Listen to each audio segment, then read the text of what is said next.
तो हेलो दोस्तों, क्या आप भी कॉस्मेटिक बिजनेस करना चाहते हैं और कॉस्मेटिक बिजनेस में आप सफल होना चाहते हैं? अगर आप नई शॉप खोल रहे हैं तो आपको सामान खरीदने का क्या तरीका होना चाहिए, तो इस वीडियो में बने रहिएगा लास्ट तक और मैं आप लोगों को सारी जानकारी देता हूं।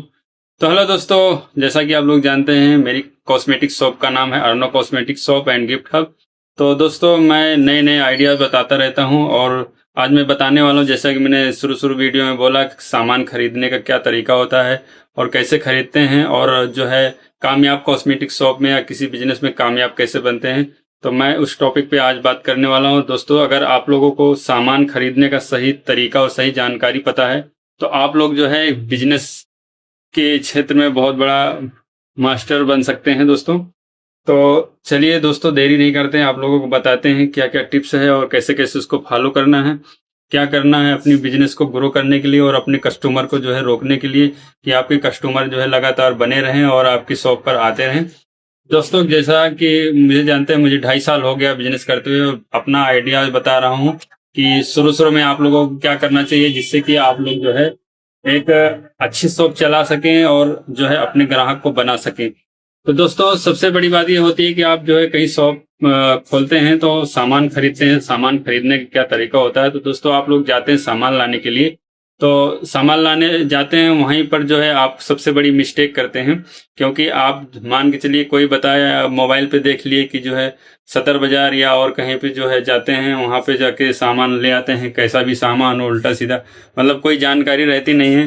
तो आप जो है मान के चलिए आपके पास 1 लाख रुपए एक बजट बना लिए और उसके बाद सदर बाजार चले गए, वहां से जो है आप कॉस्मेटिक शॉप के लिए बहुत सारे सामान ले लिए और सामान लेने का तरीका भी नहीं मालूम। आप वहां पे चले गए और आपने बोला दुकानदार से, भैया कि जो है मुझे कॉस्मेटिक शॉप बिजनेस खोलना है, करना है, उसके लिए मुझे जो है सामान दे दो। तो वो आपकी बात को तुरंत पहचान जाएगा कि जो है इन्होंने पहले कभी कॉस्मेटिक बिजनेस किया ही नहीं और इन्हें बिजनेस का कोई आइडिया ही नहीं मालूम। तो वो जो है आप लोगों का ऐसा सामान दे देता है कि ताकि जब आप अपनी शॉप में लाते हो तो उसके बाद क्या होता है कि जब कस्टमर आता है ना, तो आपकी सामान को देखकर ही नापसंद कर देता है और आप जो है उसी टाइम पर फ्लॉप हो जाते हैं। यानी कि आपकी शॉप वहीं पर ग्रोथ करना रुक जाती है और जो है आप धीरे धीरे जो है कामयाब नहीं हो पाते होती। यही सबसे बड़ी जो है कमी होती है और इसको सुधारने के लिए मैं आप लोगों को बता रहा हूँ इसको सुधारते कैसे। दोस्तों, अगर कहीं आप सामान खरीदने जाते हो तो सबसे पहले आप लोग ऐसा बन के जाइए कि आपको उस सामने वाले को लगे ना कि जो है ये पहली बार आया है मेरी शॉप पे और इसने पहली बार जो है बिजनेस करने जा रहा है या इसकी शुरुआत हो रही है, तो उसको कभी ऐसा लगना नहीं चाहिए। और आप वहां पे जाओ तो उसको बताओ, क्योंकि आप जो है एक लिस्ट बना लो और आप थोड़ा थोड़ा आइटम खरीदो, ज्यादा ज्यादा नहीं। अगर ज्यादा ज्यादा खरीदोगे ना तो फिर भी वो जान जाएगा कि जो है कि इस बंदे के पास कोई आइडिया नहीं है और वो आपको जो है एकदम घिसा पीटा, एकदम खराब, जो उसकी शॉप में जितना माल रद्दी बचा रहता है ना, वही सब जो है आपको उठा के दे देता है और आप उसको भर के लेके चले आए थे। तो ऐसा बिल्कुल नहीं करना है।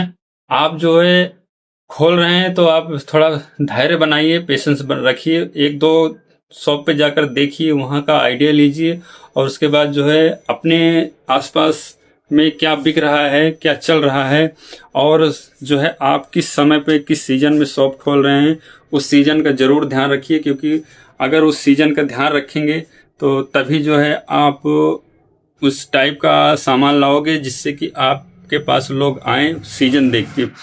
जैसे कि अभी सावन चल रहा है तो सावन के समय पे चूड़ियां वगैरह या बहुत सारे ऐसे समय आ गया है कि बहुत सारी चीजें जो है सेल होती हैं। तो उसी टाइप का जो है आप सामान लेके आइए और अपने एरिया में पता कीजिए सबसे ज्यादा क्या बिकता है, थोड़ा थोड़ा सामान रखिए और थोड़े थोड़े सामान में आपको वैरायटी भी बनाना है। यानी कि आपको कस्टमर को रोकना है, किसी ना किसी तरह से रोकना है। जैसे कि आप थोड़ा हल्के, मतलब कि कई तरह के जो है आपकी शॉप पे कस्टमर आ सकते हैं, यानी सस्ते वाले, मीडियम वाले और महंगे वाले। तो आपको क्या करना है कि सब तरीके का आइटम रखना है। ज्यादातर आपको मैं बता दूं कि मीडियम वाला आइटम ज्यादा रखिए, यानी मीडियम वाले कस्टमर जाते हैं, ज्यादा आते हैं, उसके बाद कम वाले कम आते हैं, उसके बाद जो ज्यादा हाई रेंज के रहते हैं वो भी कम आते हैं, मीडियम वाले ज्यादा रहते हैं। तो आप एक रेशियो बना लीजिए, जो है उसी रेशियो के हिसाब से आप अपना जो है सामान ला सकते हो। और सामान लाने के बाद जो है अपनी शॉप पे कस्टमर को डील करने का तरीका मैं बता दूं दोस्तों, कि जैसे आप नई नई शॉप खोल रहे हो, नई नई शॉप में क्या होता है कि आपके पास कोई सामान आया लेने के लिए, मान के चलिए 7 आइटम लेने आया, शायद आइटम में आपके पास 2 आइटम नहीं है, तो आप आपको एक डायरी और एक पेन रखना है। उस डायरी और पेन, डायरी में जो है पेन से आप उसको नोट कर लीजिए, और अपने लोकल में जो मार्केट होती है, होलसेल की मार्केट होती है, उसको पता कीजिए और आप वहां से जो है दूसरे तीसरे दिन उसको टाइम दीजिए कि तीसरे चौथे दिन जो है आपको मिल जाएगा, आप यहाँ से आके ले जाइए। तो उसका विश्वास बना रहेगा, और जो है आप ऐसे ऐसे जब कुछ लोगों का माल इकट्ठा हो जाए तो वहां से जाके नजदीकी होलसेल के पास से जाके ले आइए, और उसको ये लगेगा कि हाँ इस बंदे ने बोला था और ये ले भी आया है। और ऐसे ऐसे जो है क्या होता है इसमें, सबसे बड़ी बात आपको पता चल जाता है कि यहाँ पर यानी जो जिस एरिया में आपकी शॉप है वहां पर किस चीज की डिमांड ज्यादा हो रही है। तो आप डायरी पेन में नोट करते रहिएगा, आपको पता होता रहेगा कि क्या बिकता है, ताकि जब आप बड़ी मार्केट में जाएं मार्केटिंग करने के लिए, खरीदने के लिए सामान, तो आपको जो है आइडिया रहे कि मेरे एरिया में ये बिकता है तो मैं वही सामान लूंगा, ज्यादा फालतू का सामान नहीं लूंगा।